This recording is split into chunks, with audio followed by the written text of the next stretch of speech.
Hello everyone, welcome to PhD jobs and admissions. This is Ankita Sood and students. आज के इस video में हम लोग डिस्कस करने वाले हैं अलीगढ़ मुस्लिम यूनिवर्सिटी के पीएचडी एंट्रेंस एग्जामिनेशन के लिए रिसर्च मेथोडोलॉजी के most important and most expected multiple choice questions.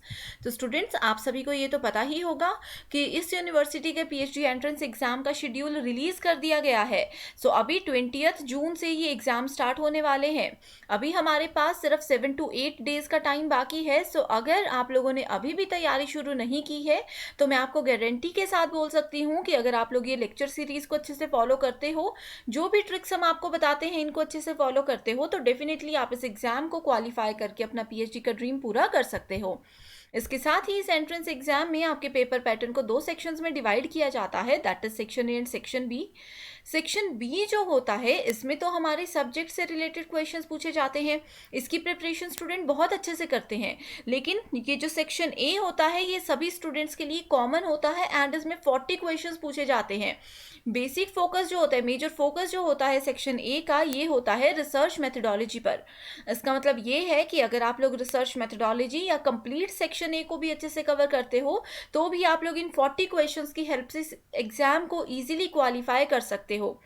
सो अब यहाँ पे क्वेश्चन आता है कि सेक्शन ए की तैयारी कहाँ से करें, क्या इसका सिलेबस है एंड कैसे हम लोगों को स्टडी मटेरियल या एज इट इज़ अपने कोर्स के अकॉर्डिंग कंटेंट मिलेगा।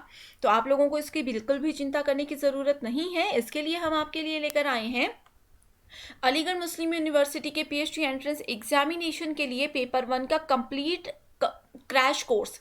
ये क्रैश कोर्स जो है ये हम आपको बिल्कुल गारंटी के साथ कह सकते हैं कि अगर आप लोग आने वाले 7 to 8 डेज में भी इसको अच्छे से फॉलो करते हो तो भी आप इसी के बेसिस पे एग्जाम क्वालिफाई कर सकते हो। साथ ही स्टूडेंट्स, यहाँ पे होता क्या है कि जो भी फैकल्टीज़ हैं एएमयू के एंट्रेंस एग्ज़ाम की, जो भी फैकल्टीज़ हैं सभी के लिए पेपर 1 होता तो कॉमन है, लेकिन इसमें 70 to 80% सिलेबस कॉमन होता है। बाकी का जो 20 to 30% है ये डिफरेंट होता है सभी फैकल्टीज़ के लिए। सो हम आपको आपकी फैकल्टी के according complete and comprehensive course देते हैं, वो भी बिल्कुल गारंटी के साथ। सो यहाँ पे आप लोग देख सकते हो कि अगर आप लोग एग्रीकल्चर साइंसेज से बिलोंग करते हो तो आप लोगों की फैकल्टी के सिलेबस के अकॉर्डिंग कंप्लीट पेपर 1 का कोर्स आपको इसी फोल्डर में मिल जाएगा। तो आप लोगों को यहाँ वहाँ से कोर्स या स्टडी मटेरियल ढूंढने की ज़रूरत नहीं है। हमारा मेन एम यही है कि इतने कम समय में बच्चे अच्छे से तैयारी पे फोकस करें, ना कि कंटेंट ढूंढने में। तो साथ ही जैसे आर्ट्स वाले हैं, कॉमर्स है, इंजीनियरिंग, टेक्नोलॉजी, लाइफ साइंसेज, सो जो भी आप लोगों की फैकल्टी है यहाँ पे आप लोग देख सकते हो टोटल 12 फैकल्टीज़ के नाम है। तो जितनी भी आपकी जो भी आपकी फैकल्टी है सभी के फोल्डर्स यहाँ पे आपको मिलेंगे एंड आप इस पर क्लिक करोगे तो आपको यहाँ पे देख सकते हो आपके सिलेबस के अकॉर्डिंग कंप्लीट कोर्स मिल जाएगा। इस कंप्लीट कोर्स में हम आपको देते हैं फुल सिलेबस वीडियो लेक्चर्स, जिसमें हर एक चीज़ को हम real life example and short tricks के साथ बताते हैं ताकि आप लोग इजीली चीज़ों को समझ जाओ एंड इजीली इनको रिकॉल कर सको। साथ ही हम आपको देते हैं full syllabus mock test, full syllabus notes and 1000+ MCQs in the form of PDF। तो स्टूडेंट्स, ये जो 1000 MCQs है इसमें हमने most important, most expected and most repeated questions को कवर किया है। एंड AMU के ही हमारे प्रीवियस बैच के स्टूडेंट्स का हमें ये फीडबैक मिला है कि हमारे इसी कंटेंट से यही 1000 MCQs के बेसिस पे उनका सिलेक्शन हुआ है एंड 40 में से 30 to 35 क्वेश्चंस जो हैं वो एज इट इज़ इसी कंटेंट से पूछे गए थे। तो अभी हमारे पास 7 डेज अगर हम लोग लेकर चलते हैं एग्जाम के लिए, तो अगर आप लोग इन 7 डेज में भी इन 1000 MCQs की 2 बार भी रिविजन करते हो तो मैं आपको गारंटी देती हूँ कि आप इस एग्जाम को क्वालिफाई कर ही सकते हो। सो कैसे इस कोर्स को ज्वाइन करना है, इसके लिए या तो आप लोग स्क्रीन पर दिए गए नंबर पर व्हाट्सएप के थ्रू कांटेक्ट कर सकते हो या फिर डिस्क्रिप्शन बॉक्स में हमारे ऐप का लिंक आपको मिल जाएगा। ऐप का नाम है ग्लोबल ऑनलाइन। इस तरह का इंटरफेस आपको नज़र आएगा। आपको जाना है स्टोर सेक्शन पे एंड देन यहाँ पे सर्च बार में जाकर के आप लोगों को लिखना है AMU, राइट। सो जैसे ही आप लोग AMU लिखते हो आप लोगों को पूरा कोर्स यहाँ पे नज़र आएगा।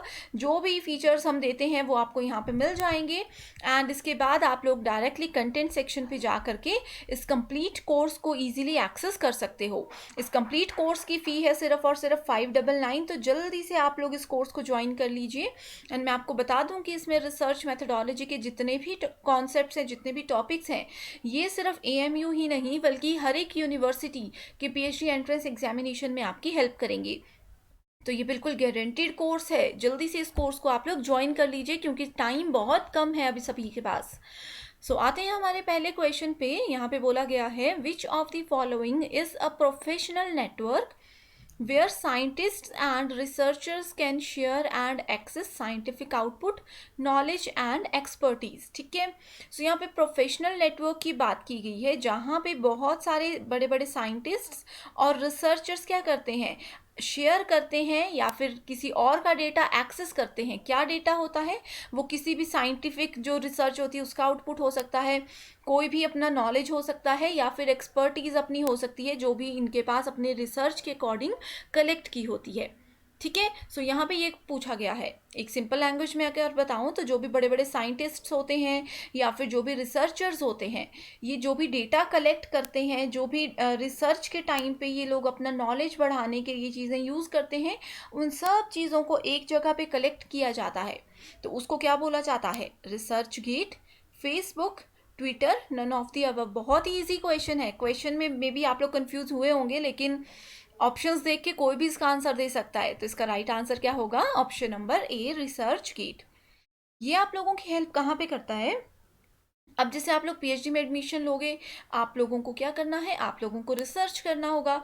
तो रिसर्च करते समय क्या होता है कि आप लोगों को देखना है कि आपका जो भी रिसर्च का प्रॉब्लम है उससे रिलेटेड लिटरेचर देखना है, उससे रिलेटेड कोई आइडिया आपको लेना है, लोगों के रिव्यूज़ देखने हैं। कुछ भी चीज़ अगर उससे रिलेटेड देखना चाहते हो तो आप लोग रिसर्च गेट में जा करके देख सकते हो। ठीक है, यहाँ पे बड़े बड़े रिसर्चर्स और साइंटिस्ट का आउटपुट, नॉलेज और एक्सपर्टीज होती है। ठीक है, नेक्स्ट क्वेश्चन है, which of the following are use to broadly search for scholarly literature. ठीक है, कौन सी चीज़ जो है यहाँ पे ब्रॉडली यूज की जाती है, ठीक है, broadly search to scholarly literature, Google Scholar, Scopus, Web of Science या फिर ऑल ऑफ दी अबव। ठीक है, अगर स्कॉलर्स के लिटरेचर्स हम देखना चाहते हैं, जिस टॉपिक पे मैं रिसर्च कर रही हूँ उसी टॉपिक पे अगर मैं लिटरेचर रिव्यू करना चाहती हूँ, किसी पुराना लिटरेचर देखना चाहती हूँ, तो कौन सी वेबसाइट हमें काम में आएगी। ठीक है, इसका राइट आंसर है option number D, that is all of the above. तो ये वाले जो क्वेश्चन है ना स्टूडेंट्स आज की वीडियो में, ये एक्चुअल में जब आप लोग रिसर्च करोगे तो उस टाइम पे आप लोगों को बहुत यूज आने वाले हैं, इसलिए इस तरह के क्वेश्चंस को अच्छे से पढ़िएगा, ये एग्जाम में पूछे जाते हैं। थर्ड क्वेश्चन है, अ generally summarised current state of research on the given topic. ठीक है, एक कोई रिसर्च का हमारे पास गिवन टॉपिक है, ठीक है, उसका करंट स्टेट बताना है समराइज्ड वे में, तो उसको क्या बोला जाता है, review article, conference paper, poster presentation या फिर नन ऑफ दी अबव। ठीक है, इसका राइट आंसर होगा option number A, that is review article. ठीक है, जो भी हमारा आर्टिकल है, जो भी हमारा रिसर्च का टॉपिक है, उसको अगर रिव्यू करना है, उसकी जानकारी हमें लेनी है तो रिव्यू आर्टिकल पे हमें जाना होता है। नेक्स्ट क्वेश्चन है, which of the following is the list of books and other references that an author has used in preparing a research paper। ठीक है, अपना रिसर्च पेपर जब एक रिसर्चर प्रिपेयर कर रहे होते हैं, जब एक ऑथर अपना रिसर्च पेपर प्रिपेयर कर रहे होते हैं तो वो एक लिस्ट ऑफ बुक्स बनाते हैं, कौन कौन सी बुक्स उन्होंने यूज़ की, कहाँ कहाँ से उन्होंने रेफरेंस लेकर के अपनी रिसर्च को कंप्लीट किया, वो सब चीज़ें वो कहाँ लिखते हैं। ये क्वेश्चन प्रीवियस ईयर क्वेश्चन है, मैं आप लोगों को ये अपने 100 MCQ सीरीज़ में भी बता चुकी हूँ। ठीक है, इसको हम ऐड करते हैं बिब्लियोग्राफी में, समरी में, अपेंडिक्स में या फिर none of the above. Previous lectures अगर देखे हैं तो इजीली इसका आंसर आप दे सकते हो, दैट इज बिब्लियोग्राफी। ठीक है, एग्जाम में यही क्वेश्चन थोड़ा सा घुमा करके भी पूछा जा सकता है, कि इसमें पूछा जा सकता है कि बिब्लियोग्राफी जो होती है उसमें हम लोग लिस्ट ऑफ बुक्स और रेफरेंसेस ऐड करते हैं, उसको ऐड करने का मेन पर्पस क्या होता है, इस तरह से क्वेश्चन पूछा गया है कई बार। ठीक है, आपको पता होना चाहिए कि इसका मेन पर्पस ये होता है कि मान लीजिए 2010 में किसी रिसर्चर ने किसी सोशल प्रॉब्लम पे रिसर्च की। ठीक है, ये रिसर्च बिल्कुल सक्सेसफुल हो गई थी। ठीक है, अब 2022 चल रहा है तो आप में से कोई सेम प्रॉब्लम पे फिर से रिसर्च करना चाहते हैं, ठीक है। तो आप लोग बिल्कुल ज़ीरो लेवल से रिसर्च करना शुरू नहीं करोगे, ये बिल्कुल गलत स्ट्रेटेजी होती है रिसर्च करने की। आप लोग क्या करोगे, पहले तो आप लोग रिसर्च करोगे कि इस पर्टिकुलर टॉपिक पे किसी ने पहले रिसर्च किया है या नहीं किया है, इससे रिलेटेड हमारे पास लिटरेचर या पुराने रिसर्च पेपर हैं या नहीं है। अगर हैं तो उनको ज़रूर पढ़िएगा, अगर नहीं है तो आप लोगों को ज़ीरो लेवल से शुरू करना होगा। तो इस जगह पे हम लोग बिब्लियोग्राफी डायरेक्टली देखते हैं। ठीक है, सोशल वर्क से रिलेटेड अगर कोई मिल गया तो आप लोग उसका लिटरेचर देखोगे। पूरा का पूरा थीसिस पढ़ने की ज़रूरत नहीं होती, बहुत ज़्यादा पेजेस होते हैं। तो आपको सिर्फ रेफरेंस देखने हैं कि उन्होंने क्या बुक से रेफरेंस लिए, कहाँ कहाँ से आइडियाज़ लिए, तो आप डायरेक्टली बिब्लियोग्राफी में जाकर के इस चीज़ को देख सकते हो। नेक्स्ट क्वेश्चन है, the population census carried out by the government of India can be an example of. ठीक है, फर्स्ट है exploratory research, casual research, descriptive research, या फिर ऑल ऑफ दी अबव। ठीक है, सो जो भी पॉपुलेशन सेंसस होते हैं, गवर्नमेंट जो पॉपुलेशन चेक करती है, ठीक है, ये किसके एग्जाम्पल है। अब गवर्नमेंट क्या करते हैं, स्टेट वाइज पहले डिवाइड करेंगे पूरी कंट्री को। ठीक है, उसके बाद पर्टिकुलर स्टेट को भी फर्दर डिवाइड किया जाएगा डिस्ट्रिक्ट्स में, डिस्ट्रिक्ट्स को विलेजेस या टाउन जो भी होता है उसमें डिवाइड किया जाएगा।